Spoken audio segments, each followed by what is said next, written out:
जय जगन्नाथ। नमस्कार प्रिय दर्शक बंधु, आज ये नूतन वीडियो को आपण मानक स्वागत।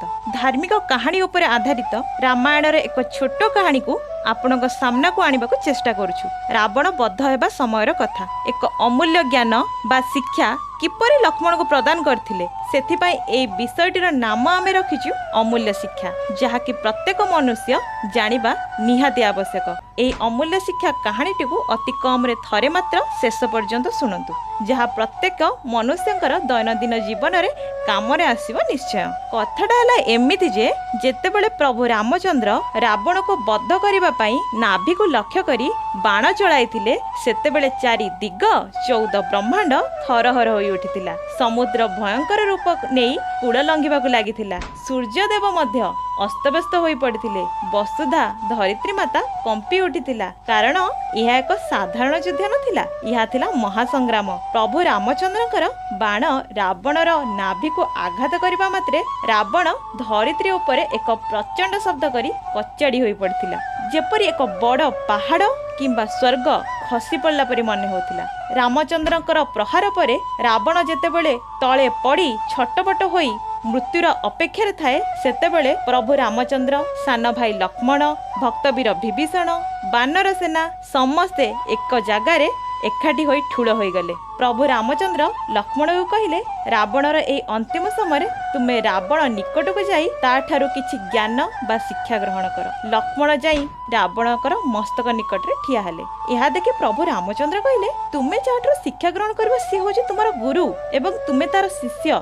शिष्य गुरुंकर मस्तक पाखरे ठिया हबा आदौ शोभनीय नुहे, तुमे चरण निकट को जाओ। यह सुनी लक्ष्मण रावणकर चरण निकट रे जाई ठिया हेले एवं कहिले, मते किछि ज्ञान और शिक्षा प्रदान कर। देखो दर्शक बंधु, जेउठी भी किछि भल ज्ञान किंबा शिक्षा मिलुची ताहा ग्रहण करिनबा उचित, कारण गोटे दुष्ट चरित्र व्यक्ति पाखरे मध्य किछि भल गुण रही थाए। रावण महाज्ञानी महापंडित, चारि वेदर ज्ञाता। लक्ष्मणकर शिक्षा ग्रहण करिवार उद्देश्य विषय रावण जानि पारि कहले, मु तते कोन शिक्षा देबी, तू प्रथमे मोर गोटे प्रश्नर उत्तर दे जेउथिरे कि मोर मोक्ष प्राप्ति होई जिवो। काहेकि ना रावण तार गर्व एवं अहंकारर वशवर्ती होई रामको एवं लक्ष्मण को केबे तांकर ना नै संबोधन करू नथिला। से सर्वदा हे जटाधारी, हे मानव, हे वनवासी कही उच्चारण करुथिला। बेले बेले देखिबे दर्शक बंधु, एपरि किछि गर्वी एवं अहंकारी लोक अछंती जे कि अन्यकर प्रशंसा करिबा तो दूरर कथा सम्मान मध्य दियंती नाही। ठीक सेही परि प्रभु रामचंद्र एवं भाई लक्ष्मण को सम्मान देबाकू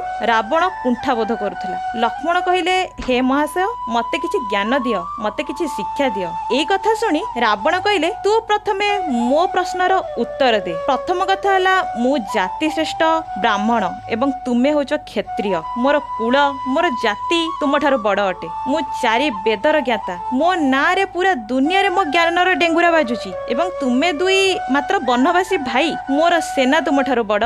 मोर सेना एमिति जे जहांको आगरे देवता माने भी त्राही त्राही डाकुचंती। मोर पुत्र स्वयं इंद्र को युद्ध रे परास्त करी बंदी करी आनी निज पाखरे रखिथिले, सेथिपई तांको ना थिला इंद्रजित। काल महाकाल को मध्य बंदी बनै निज अधीनस्थ करी रखिथिले। आउ तुमे दुई वनवासी भाई बिना राज पोशाकरे खंडे खंडे कपड़ा पिंधि आसी मते युद्धरे परास्त करदेल, मते बद्ध करदेल। मो कुल तुमठारु बड़, मो ज्ञान तुमठारु बड़, मोर सेना तुमठारु अधिक एवं सबठारु बड़ कथा होची, मु मो निज जगारे निज देशरे निज माटी ऊपर ठिया होई तुम सहित युद्ध करुथिली एवं तुमे मते हराई देल एवं परास्त मध्य करदेल, बद्ध मध्य करदेल। काहेकि ना देखंतु दर्शक बंधु, निज देशरे एवं निज माटी रे जेतेबेले गोटे योद्धा युद्ध करुथाय ताको हराइबा एते सहज कथा होई नथाय। मु मोर देश एवं माटी ऊपर ठिया होई लढुची, तुमे 7 समुद्र पार होई आसी मते युद्ध रे हराई देल, शेषरे बद्ध मध्य करदेल। मु तो केउथिरे भी तुमठारु कम नथिली, किंतु प्रश्न उठुची काहेकि,